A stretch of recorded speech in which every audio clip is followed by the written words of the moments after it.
Hi, everyone. Welcome to tonight's webinar. I see the numbers jumping now. A lot of familiar names are popping up. If you would, go ahead and introduce yourself in the chat. Tell us your name, where you're joining from. Again, super excited that you're here with us tonight. I'm going to go ahead and start. Make sure that you've defaulted to, in case, to send the chat to everyone so that all of our friends will get to see your messages. Hi, Rachel. Destiny. Hi, Bill. It's nice to see you. Lots of Detroit folks. Broward representing. Hi, Monica. Jacqueline, welcome. St. Louis. Lots of Florida friends. Hi, Cece. Alexis. Great. Plantation, Florida. Great. Well, I again want to just say thank you so much for being here tonight. We are joined with Rachel Swearingen and also my colleague Destiny Warrior. This is the National Council for History Education, and tonight's webinar is about making time for social studies. Rachel Swearingen again is joining us tonight. She's an author of Making Time for Social Studies, a 4-step process for unit planning in the elementary classroom. She currently teaches 5th grade at Olathe, Kansas, and serves as a field educator for the Humanities Department of the Kansas State Department of Education. So again, really excited to have Rachel. I'm going to go ahead and just talk a little bit about some of the logistics. If you have a question tonight, please place it in the Q&A. We also have a very lively chat, so please feel free to make comments, share anything and resources. But again, we're really excited for you to be here. Without further ado, I'm going to go ahead and turn it over to you, Rachel. Perfect. Thank you so much. And I second all of that. I am super excited to be here as well. What I'm really excited about is the excitement that clearly you all have to be spending your Tuesday night with us, learning about making time for social studies in the elementary classroom.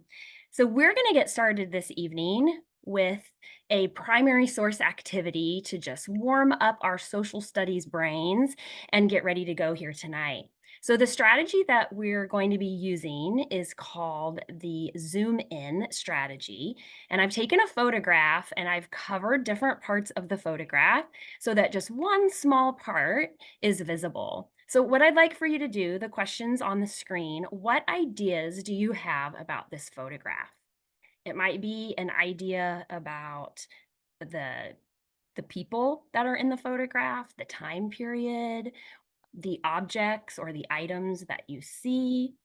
So if you wouldn't mind, go ahead and put your idea in the chat, which I see people are already on that. And if you don't get it in the chat, at least just be thinking to yourself what idea you have. People are asking some questions. Is an adult, a child? It's black and white. Could be men. Some people say it could be children. It looks like there's a ball in the center. The hands of 2 different people. Wow, yeah, lots of great ideas. Okay, now the way this strategy works is that I'm gonna reveal just a little bit more of the photograph. So now our questions become, what new information do you have? And how has your thinking changed? So for example, those of you that thought maybe these were children, now you're seeing, oh, my thinking changed. That's actually looks like an adult. So what new information? Okay, now people are saying they look like soldiers. It's a war photo, maybe the Civil War looks like a soldier, specifically a Union soldier. Very good. Okay, we're gonna go ahead and reveal just a little bit more. Same 2 questions. What new information do you have? And how is that changing what you're thinking about this photograph? Someone says it looks staged. Now we see crutches. The question is now becoming, since there's 2 men, are they brothers? Also, people are noticing some of the similarities between them. They both have on hats, but yet the hats are different, making inferences. Are they both wounded? So the man on the left has the crutches, but is the man on the right wounded as well? Okay, so now we're going to go ahead and reveal all of the photograph. And our questions at the end become, what additional information does the complete photograph provide? How has your thinking changed yet again? But also, what questions do you still have?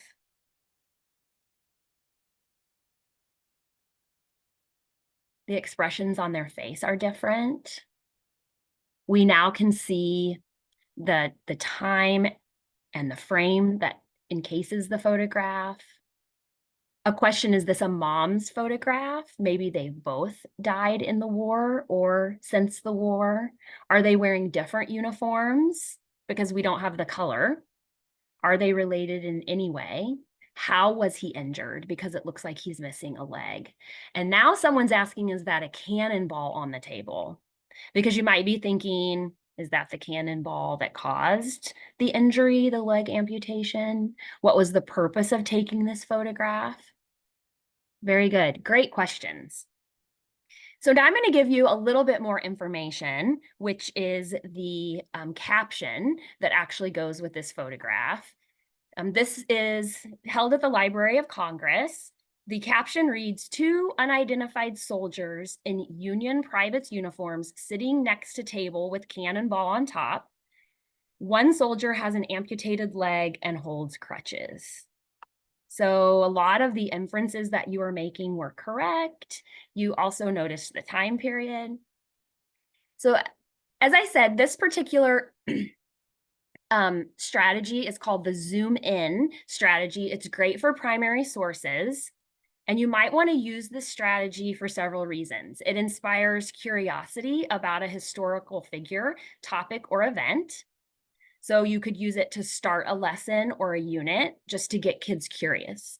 It also requires students to look at the details. If we just put a full photograph in front of students, often our eyes are drawn, this works for artwork as well, our eyes are drawn to the main focus.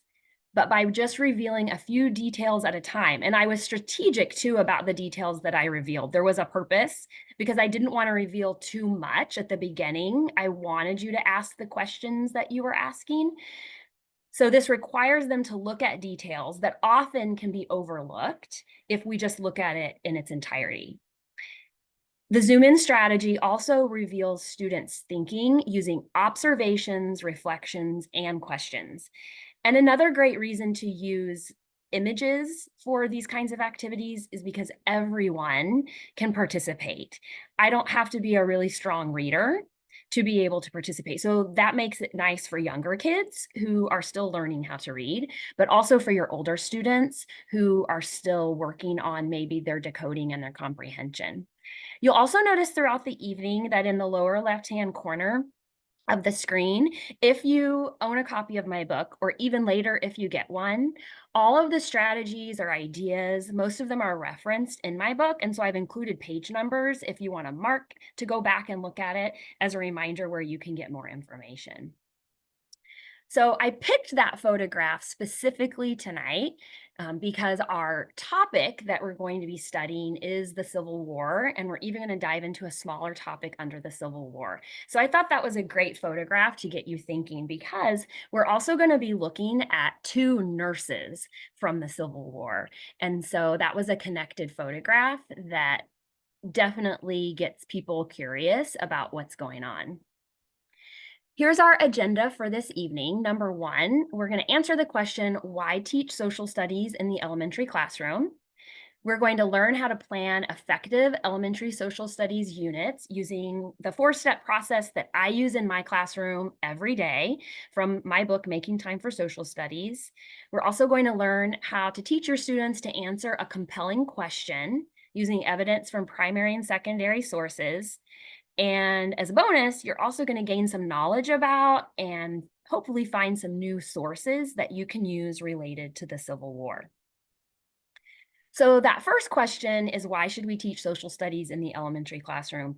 And I'm guessing that most of you don't need me to convince you that you need to teach social studies in the elementary level because you're all here tonight. But there may be somebody in your circle of influence, could be coworkers, could be principals, leadership, could be district leadership, who still have not bought into this idea that social studies needs its own dedicated time in the elementary schedule, because often teachers are not given a time to do that. And this is just one example. This is the National Assessment of Educational Progress, NAEP, which is often referred to as the nation's report card.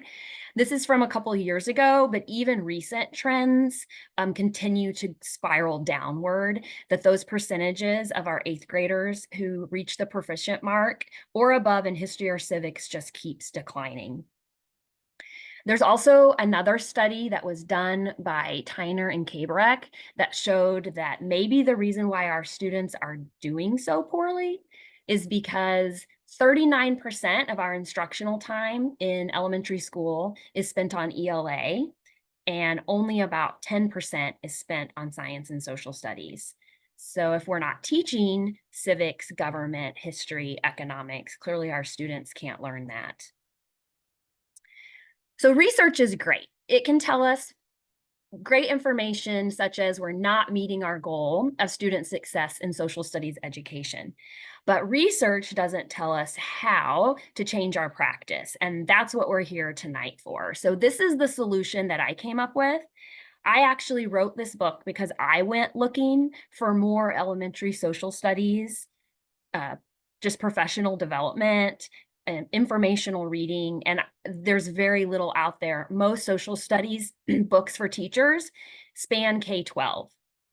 And so I decided that I would share my planning process that I use to hopefully help you feel more comfortable and see that planning for social studies really can be easy. I will point out that the template you see there, which is in the book, you can also find it free at Solution Tree. If you look up my book at the Solution Tree website, they have the free reproducibles that are for anyone. You don't have to purchase the book to have access to the template. It's a unit planning template. So this isn't giving you a day-by-day lesson plan, but an overall view of your unit.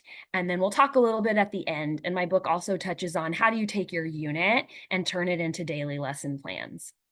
So as I mentioned at the beginning, tonight, we're going to use this 4-step process to create a unit that's built around the Civil War topic of nurses. And tonight, we're going to be showcasing 2 nurses from the Civil War. One you've probably already heard about. She's very well known. But then we're also going to be looking at another one that I had never heard of until I started doing some research. So lesser known, but equally as important, and her accomplishments will amaze you. I had a lot of fun learning about her. The first step of this unit planning process is to make meaning of your standards, and there are several parts to this step. One is unpacking your social studies standards. And a very common way to do this, it's often brought out in other content areas as well, not just social studies, is to separate your skills from your concepts. And the skills, you'll notice in the chart, this is a figure from my book. The skills are in capital letters, and often they're the verbs, what the kids will be doing. And then the concepts are the nouns, the topics, the big ideas that we want students to learn. So the nouns and the noun phrases. So as you'll notice, we'll just look at the kindergarten one there that's built around a civics topic. They need to be able to identify and explain reasons for rules at home and in school. So the skill is identifying and explaining. The concept is reasons for rules. These are from the Michigan Department of Education. So once you've taken a standard and you say, okay, here's what I want students to be able to do, and here's the information I want them to learn, then you can use that for the next step. So before we go on to what do we do, I know we have a lot of people in our webinar tonight that are from Florida. So I went ahead and picked some Florida standards, kindergarten through 5th grade, and I found standards that were all related. So if you teach one of these specific grades, you might look specifically at yours. If you're not from Florida, you might think about a standard you have that connects, because every single one of these standards deal with civic virtues, civic duties, civic values, the characteristics of responsible citizens.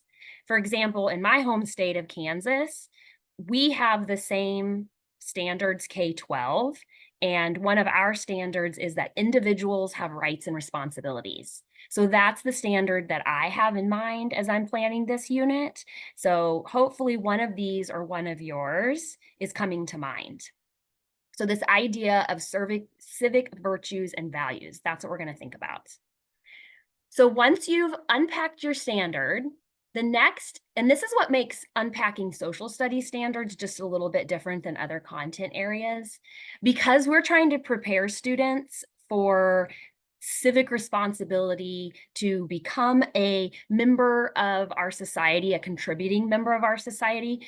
There are enduring understandings that are hidden gems within most of our standards and within our social studies topics. Enduring understandings are the issues or big ideas that have relevance over a long period of time and add meaning to your students' conceptual understandings. So this signifies learning that goes beyond this idea of social studies as memorizing dates and facts. What is the takeaway that we want them to have? So not only are we going to use it to prepare them for future, it also provides a focus and a purpose for the unit that we're creating now.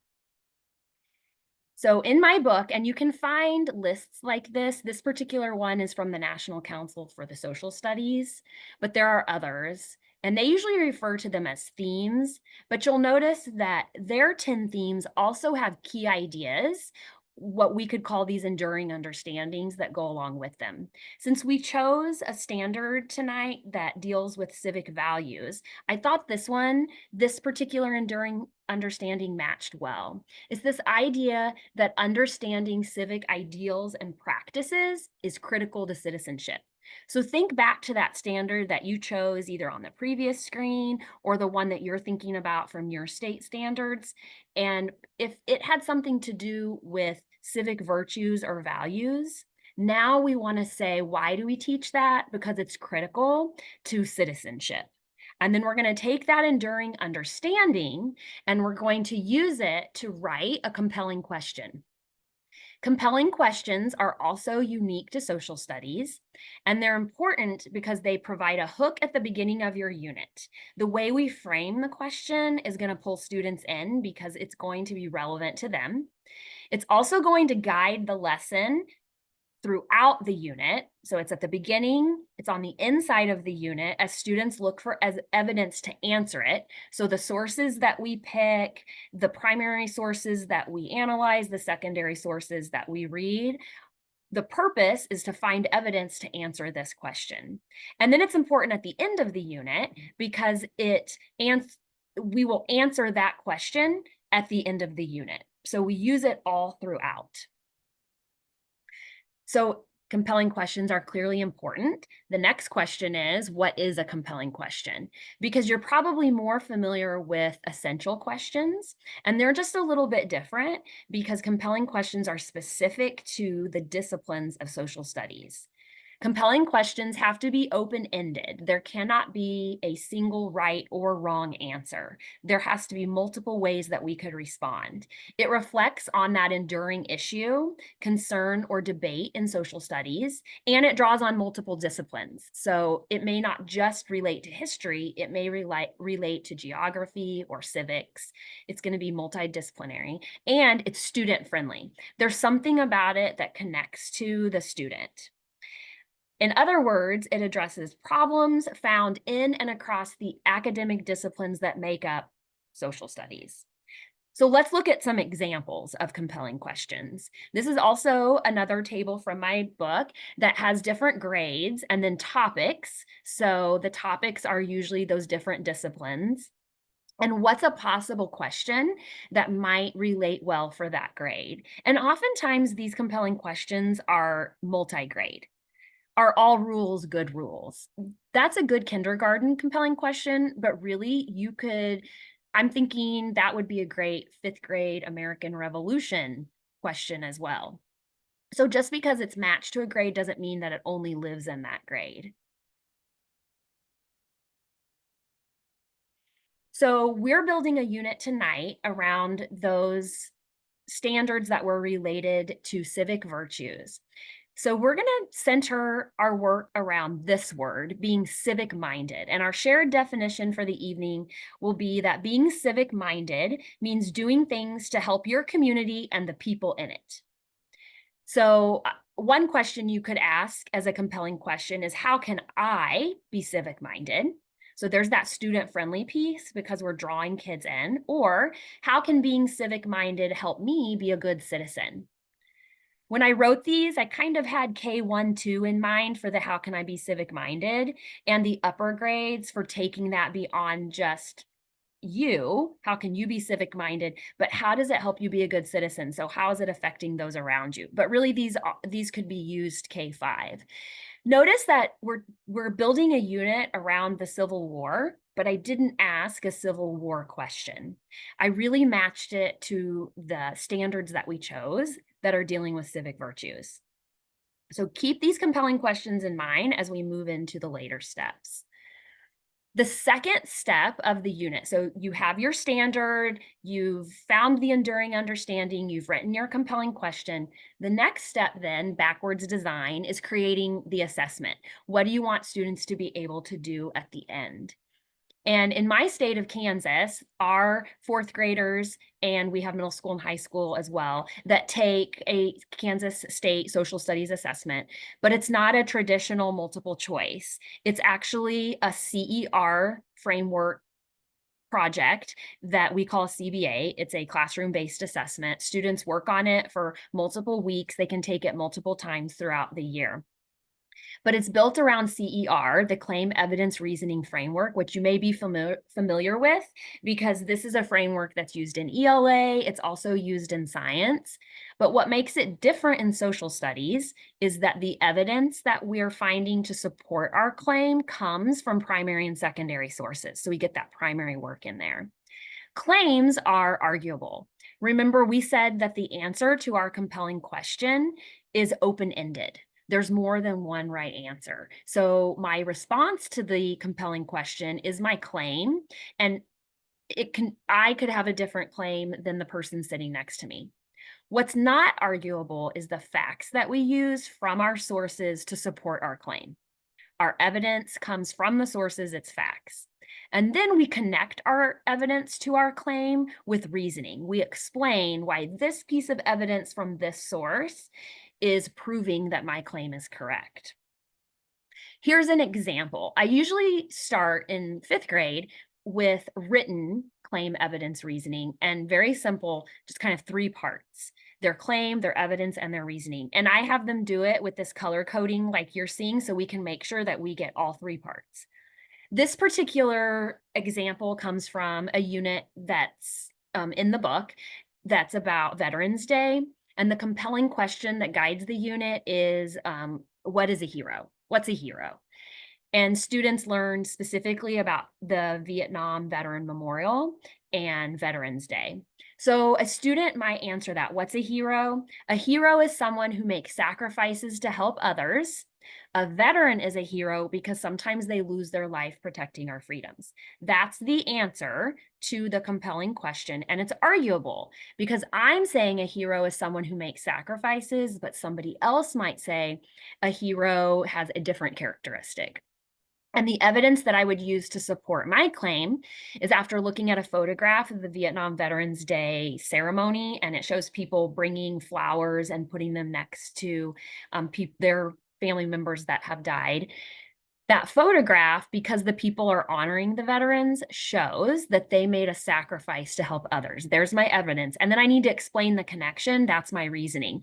And I often teach my kids at the beginning to start with this shows. This shows that veterans are heroes because not everyone is willing to make this kind of sacrifice.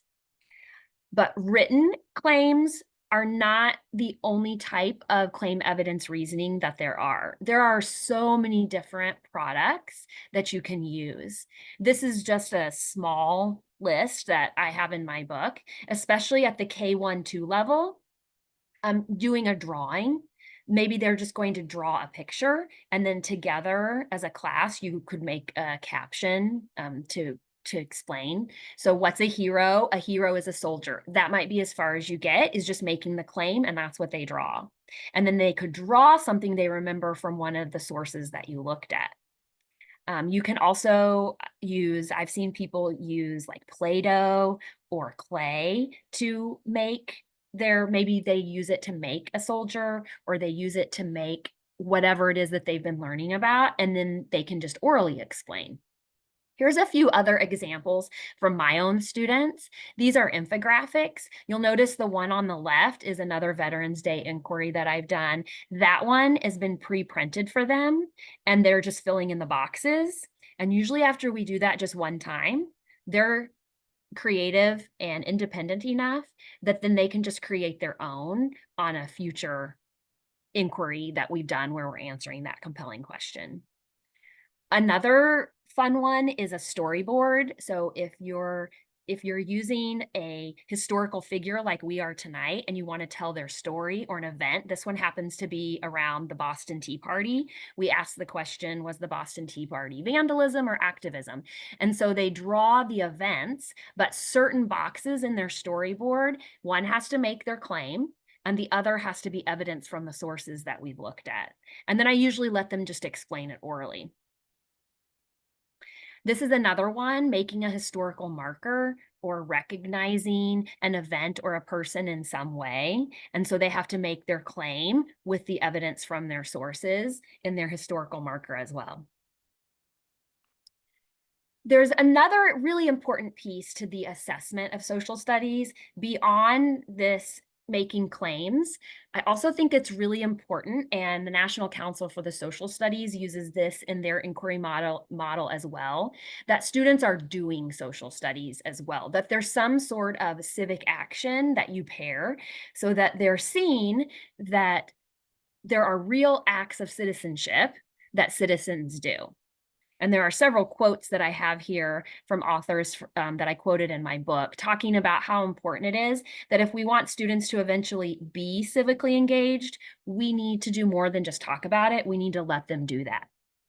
So again, there are some examples in my book of ways that students can practice real citizenship. Planning and holding mock elections, doing community service projects. When we do the Veterans Day unit, I always have my students write thank you notes to veterans. This year, we gathered the names of family members of people in our class, and we wrote thank you notes to them. If you don't have the ability, or whatever your unit is just isn't really connected to actually doing and practicing real world citizenship, you can also think about simulations. iCivics is a great resource and website to find simulations, especially things like voting and the election process, and then even something just like having an in-class voting simulation. So simulations are another great way to let your kids experience, especially if it's something that is like voting that they can't do till they're a certain age. You can recreate that in your class. So now we're going to go on to step 3. Step 3 and 4 of the process. Once you know your compelling question, you know how you want to assess the students and what they're going to need to be able to assess, to have evidence to support their claim, then you need to choose your sources. And right now in the literacy world, there is a lot of talk about the importance of text sets. And essentially, when we choose primary sources and secondary sources, we're doing that same work. We're creating a text set. That means all of our texts are tightly focused on a specific topic. It also allows students to encounter the same vocabulary and concepts. So you have to think through what are the vocabulary words and the concepts that I want my students to walk away with, and we choose text specific to those. And I love this quote. It says that text sets enable students to grapple with primary source documents, read fiction and nonfiction. We want both those primary and secondary sources, and glean the wisdom of the ages. So the first thing that we want to do is choose primary sources. And Primary sources, as a review, are just an account or record, such as a firsthand account, a contemporaneous news report, a photograph, an audio or video recording that reflects a direct experience of a thing that's being researched or studied. Primary sources are important because they allow us to see multiple perspectives and oftentimes maybe hear from the voices that aren't always included in our secondary sources. Because a secondary source are usually accounts that just retell, analyze, or interpret events, and it's at a distance of time or place.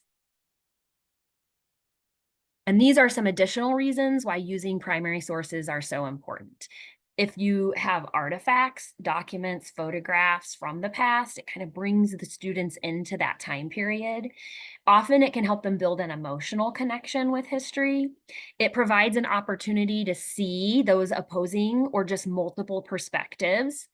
It encourages students to ask questions and become curious. Think about the activity that we did at the beginning, the zoom in primary source analysis strategy. You were doing a lot of inferring. So it encourages inferencing and reasoning with evidence. So when you were saying, was that person injured? Did the cannonball cause the injury? You are using evidence from the photograph to support your inference and your reasoning. And it also provides historical and often firsthand evidence that's needed too. We always want to take it back to this question that we're trying to get the students to answer that compelling question. And this is the next question I always get asked. Teachers get really excited about using primary sources, but where do you find them? And this is just a list of some of my favorite that I find to be very elementary friendly. There's a lot of primary sources out there that are difficult for elementary to be able to grapple with, but these are some of my favorite. But also don't overlook if you are fortunate and blessed enough to have a district adopted resource, often your textbook will have, even though it's a secondary source, it will have images of artifacts, or it will have documents that are either in the source or maybe on your online resources. So that's a great place to start. I love the Library of Congress. They're very teacher friendly. A part of the Library of Congress is Chronicling America, which is a database of newspapers, and we're going to be using that here in a little bit as we look at some sources, and then the list goes on there. So now that you've chosen sources, you've found that perfect photograph, you've found the newspaper article, you've found a document, what do you do with them? Because if you just put sources in front of elementary kids and say, use this to answer our compelling question, they don't have a way to be brought into that. So that's where these analysis strategies come in. And my book is full of analysis strategies that can help you figure out, how am I going to help my students extract from this source either the vocabulary or the concept, or build the knowledge that I'm wanting them to build to be able to answer the question. But tonight we're going to look at a few of those. And this is always my favorite part of talking about anything related to social studies, because this is the fun part where kids get to be involved. So as some of you, I think I was noticing, were guessing in the chat, one of the nurses that we're going to talk about tonight, the more well-known one, is Clara Barton. And this particular primary source is a newspaper article, but you'll notice that we're not going to focus on the article. We're actually just going to focus on the title of the article. And this is a great suggestion for your kindergarten, first grade teachers, where reading that entire newspaper article would be too much text. They wouldn't be able to do it on their own. And even if you read it to them, it's really more complex and rigorous than maybe what a kindergartner can do. But there's so much richness in just the heading of this article. Clara Barton brought kindness to the battlefield. Historical thinking skills are skills that you want to use K-5, but this is an example of how you could use the skills with just your kindergarten, first grade, maybe even second grade. So the 3 of the 4 historical thinking skills that I highlight in my book are sourcing, contextualizing, and close reading. The 4th one is corroborating, and we're going to talk about that here in a little bit. So in kindergarten, sourcing is just as simple as saying, what type of source is this? Getting kids to recognize this is a newspaper. Contextualizing is thinking about what was going on in the time period when this particular source was created. But for young students, it's as simple as, is this from today or is this from long ago? Is this teaching us something that's happened recently or a long time ago? 1952 is debatable, right? Was that a long time ago or not? It depends on who you are. But for kindergartners, this is going to seem like a long time ago. And then bringing it back to remember our compelling question is, how can I be civic minded? So this idea of a civic virtue being kindness, what does it mean to be kind?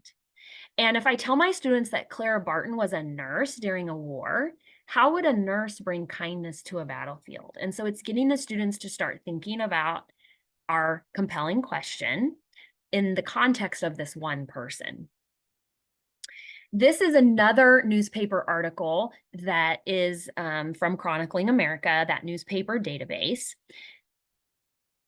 The actual quote that you see has actually been modified. I got it from an iCivics lesson that I'm going to talk about a little bit later because it's a great resource. So this is it's modified, and it's okay to change the language a little bit so that your students can access the main purpose.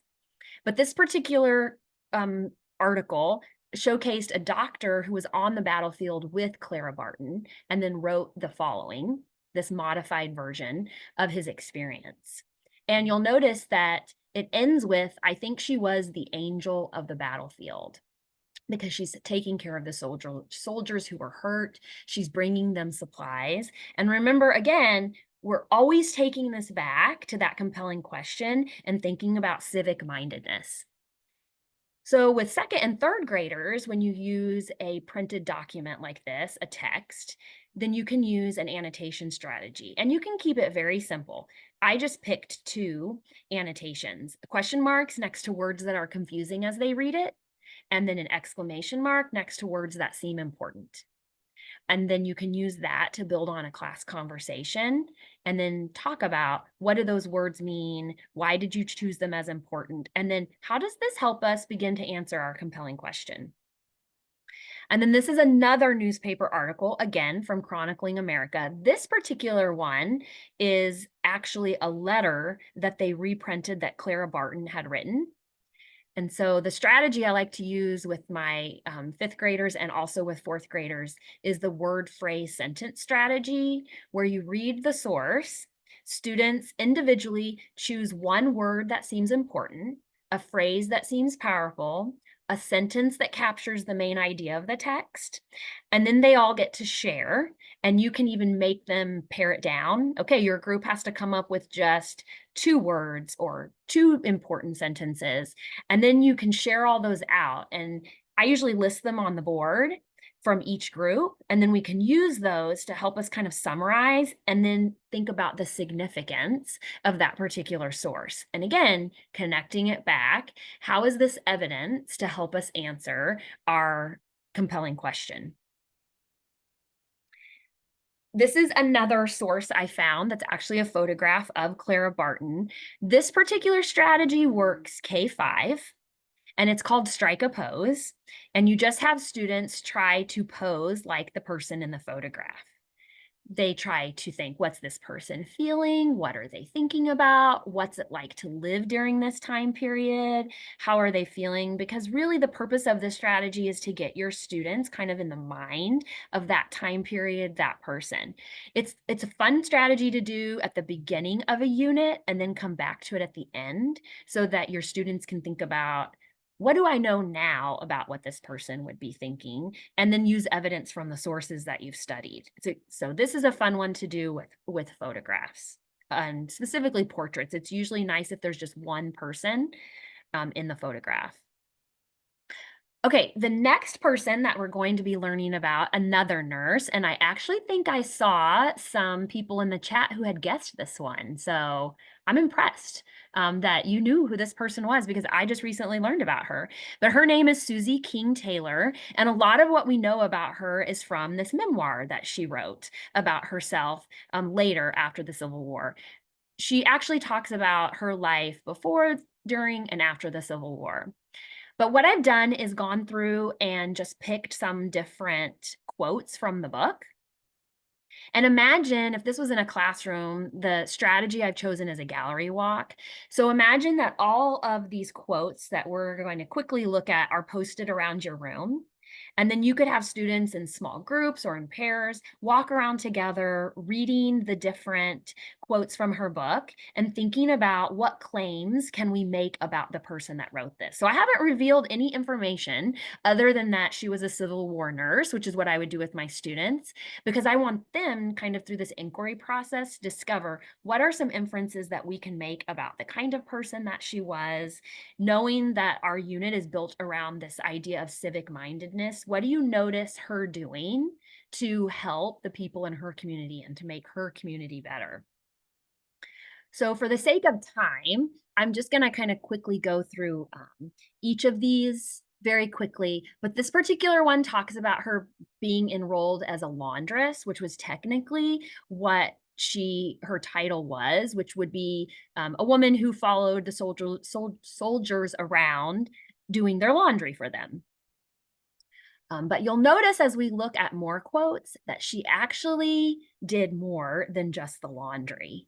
This particular one talks about how she learned how to handle the muskets. She could shoot them straight. She assisted in cleaning the guns, firing them off. She checked the cartridges. She could take the guns apart and put them back together. And she even says it was great fun. This particular quote talks about how the different soldiers in the camps felt about her. They say that she was kind to them, that she took an interest in them, and that they were very grateful for her.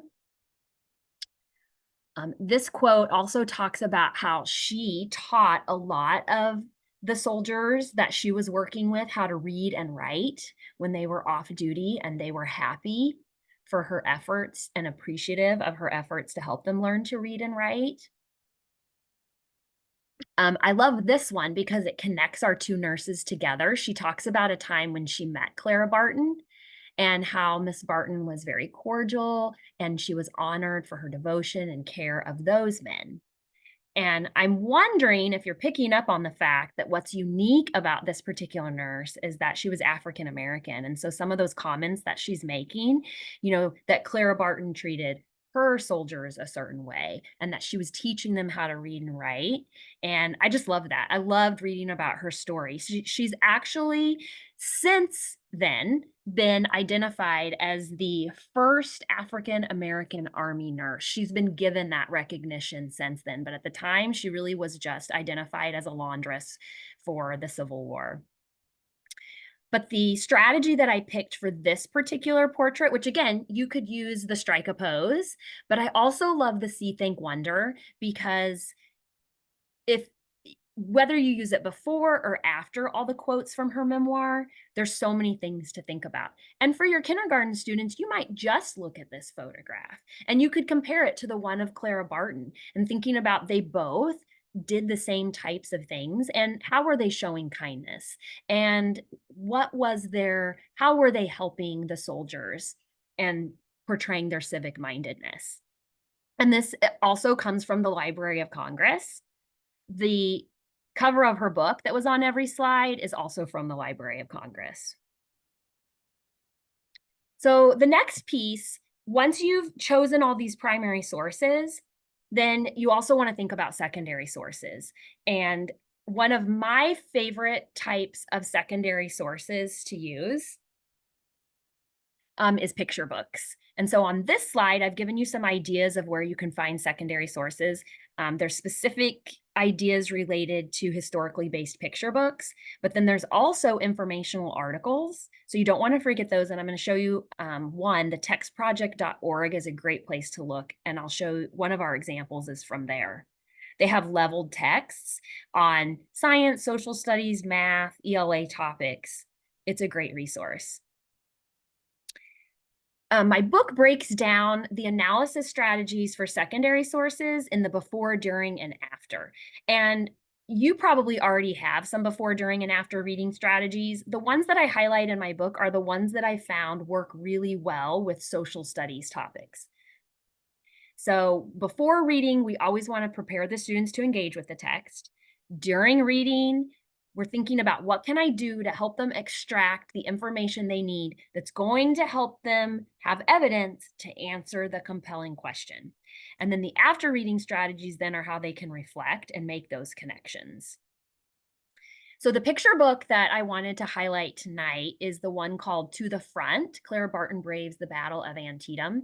And I love this book because it's a secondary source, but it's also full of primary sources. So there's different fonts in the book that are her actual words. And then there's also the narration of the book. And so if you have the book, you could highlight some of the quotes, just like we did with the gallery walk of Susie King Taylor. We could do that with Clara Barton.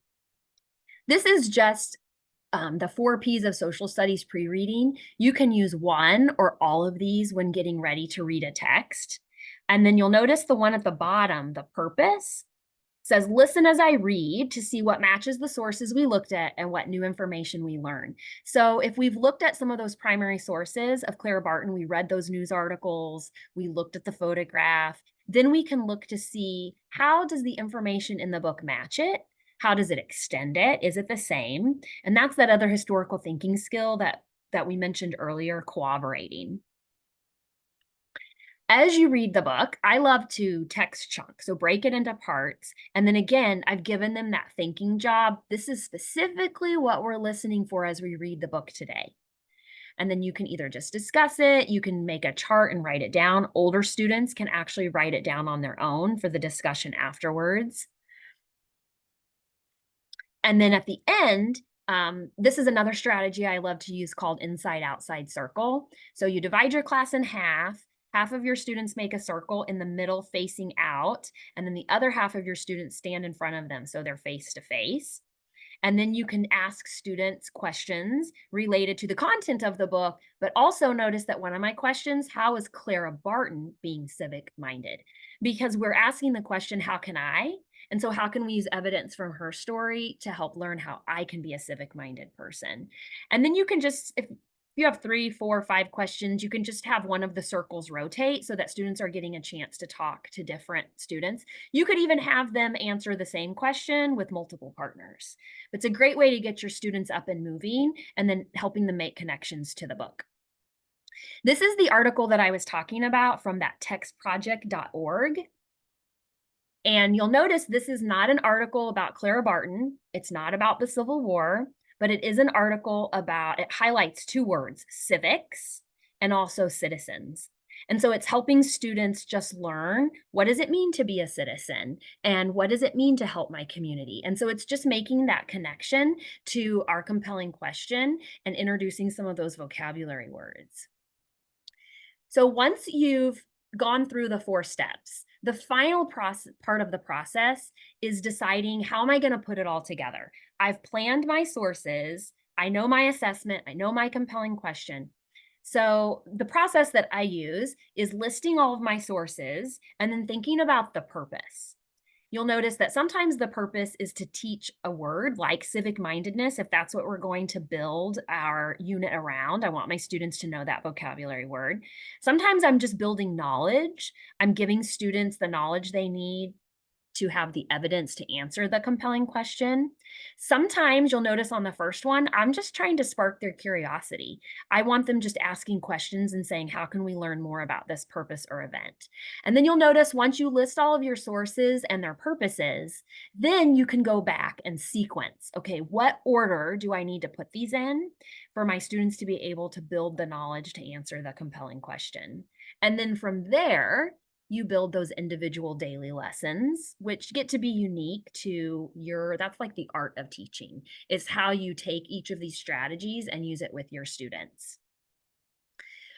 Sometimes though, that whole process can seem a little overwhelming. So these are my suggestions for where to start. One is to just start small. Maybe you're going to choose 1 unit and try to redesign it. If you do just 1 unit each quarter, by the end of the year, you have 4 great units, and then you can just do the same thing again the next year. Sometimes it helps to just think at the lesson level. Choose 1 lesson that you already use and try adding a primary source and an analysis strategy. Maybe you're just going to add a photograph and do the zoom in.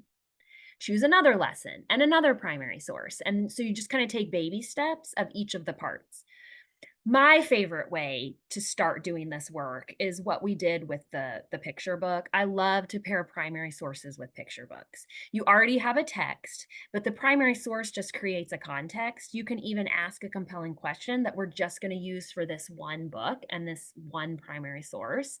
But it's just an easy and engaging way to start, especially if you already have some picture books that you know and love. I did want to make sure that I referenced these two websites because a lot of the content specific to the Civil War I got from these sources. One is on the left, anything from the Library of Congress, but they have webinars that they've already recorded, and a lot of them are informational. So this particular one was all about illustrating Civil War medicine, and it's how I got the pictures of the one at the beginning, the photograph at the beginning, but then also the ones on Susie King Taylor. I learned all of that from watching this. It was really fascinating. So if you want to learn more about Civil War medicine, I highly suggest that webinar. The other one on the right-hand side, do you notice how the compelling question of this particular unit is how are Clara Barton and the Red Cross civic minded? And sometimes writing compelling questions can feel overwhelming. And I usually just find other compelling questions and then reword them to meet my topic. So I just took out Clara Barton and the Red Cross because I wanted it to be very specific to the individual student. How can I be civic minded? How can being civic minded help me be a good citizen? If you're unfamiliar with this part of iCivics, I highly suggest you check it out. It's called the Private Eye Mystery Series, and it's already created historical inquiries for you. K5, you can find anything. I wouldn't just stick to your grade because oftentimes content from one state is different for a different grade level. So look at all of them. And they already have the slides made for you, resources. All of them incorporate historical thinking with a compelling question with primary source evidence. So it's another great way to get started. If creating your own unit feels overwhelming, you can try one of these and kind of use it as a catalyst and as a template to make your own. So two great resources, and I wanted to make sure I cited them because I got a lot of my information about the Civil War from them. So this is what our goal was tonight, was to answer the question, why teach social studies? And I think all of you were convinced of that to begin with, but if not, I hope you can see how important these skills are that we're teaching our kids. It will make them better readers and writers now, but then also we're helping them become these productive citizens later. We learned how to plan a pretty easy 4-step process for planning units. We learned how to teach students to answer a compelling question using evidence from the sources and that historical thinking.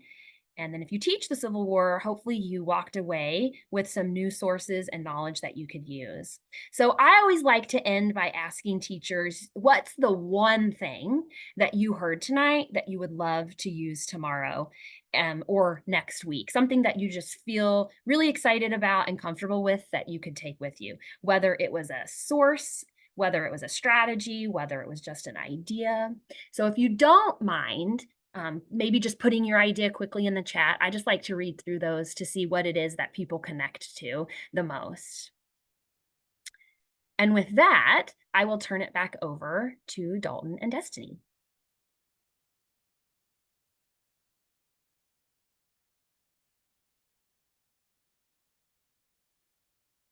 Thank you, Rachel. Again, I see a lot of people commenting in the chat. It's blowing up right now. Let's see. 4 Ps, compelling questions, word, phrase, sentence, zoom in. Joanne, Susie King Taylor specifically, great. If you have any specific questions, go ahead and drop them in the Q&A right now. We do have a few minutes left for questions if there are any. And I'll just say, Rachel, thank you so much. It's so wonderful to have elementary specific work in the social studies. It's huge. So thank you so much for writing this book and then sharing what you did tonight. We did have a question come through, and it was just about um, if you were to estimate about how much time you're able to allocate to social studies specific instruction, and what would you say that that is? Knowing that some of us don't have the time allocation necessarily in the elementary block, how much time are you able to add into your time for social studies? So in Kansas, it's recommended that you spend 45 minutes a day on social studies separate from your ELA. So that's the recommendation. I'm able to do that. I work that in. But Mhm, I also think that if you don't have specific social studies time, and I also address some of this in the book, kind of give some ideas that the integration piece of putting so much of what we did was literacy related, and so you can mix the two. But I also want to caution people that there the skills that we were doing tonight are specific to social studies, historical thinking, primary source, making claims. So sometimes literacy curriculums have social studies texts in them, but just reading a social studies text isn't the same. Reading about a social studies person or an event isn't the same as doing this kind of work. So you have to be mhm, careful when you start trying to mix them together, that you're making sure that you're allocating time, even if it's mhm, in your literacy block, to doing the work of social studies. mhm. Thank you. Thank you for that. It's excellent. I'm going on the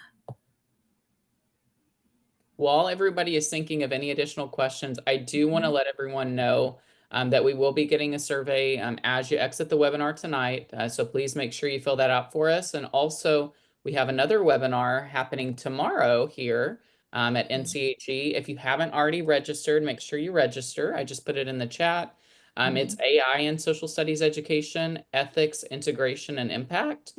And then later on in April, we have another webinar, I'm going to put it in the chat, and it's Imperial Material, National Symbols and the U.S. Colonial Empire. And it is April 22nd. So I'm going to drop both of those in. Destiny, you see any other questions? I'm looking through. I'm seeing a lot of strategies, and I was particularly excited about the elementary friendly primary sources.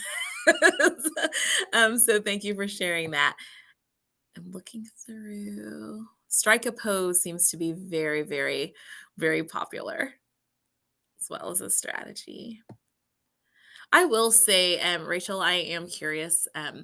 How have your colleagues have how I think you mentioned that you work with the district other teachers to be able to do this. How has that gone? Has there been resistance to the work of adding more time for social studies? How are people receiving what you're doing? So I'm working with our district social studies coordinator. We are blessed because I know not every district gets that, to have a person who specifically works with social studies. And we're getting ready to roll out a new curriculum resource for our K-5 teachers. And so there's a committee of teachers that are doing that work. And so we've been doing this kind of work with them, teaching them about primary sources and claim Mhm. evidence reasoning. And they are all so excited, and they keep taking it back to their buildings and then emailing us, telling us, we tried this, we did this, and we've gotten photographs of um, one of there's a strategy called jumping in, where you pretend to jump into the photograph or the image, and what do you see, what do you think, what do you feel, kind of go through your five senses. And there was a kindergarten teacher who actually had the kindergartners make little versions, little paper cutouts of themselves, and then they actually jumped their little person into the photograph. So it made it Mhm. really hands-on for the kindergarten students, and I love that. So no, there's been no resistance. Teachers are really excited I about love doing it. this kind of social studies work. I love it. Oh, I just saw that someone said that they used that from your book today, actually. So Oh, yay! how timely. That is wonderful. What an awesome resource for us That's to have awesome. I love to that. move, yep, to move the field forward. This has been excellent. Dalton, I'll turn it back over to you. Yeah, I just again want to say thank you to everyone for joining us tonight, and thank you, Rachel. for sharing all these great strategies and this knowledge about the Civil War with teachers. We just really appreciate your time. And I know my colleague Kathleen was on too, so I wanted to say hello to her. And again, thank you, Destiny, for all you do. And everyone have a great rest of your evening. I will again just reiterate, please fill out our survey for us. Again, thank you all so much, and enjoy the rest of your week. Thank you.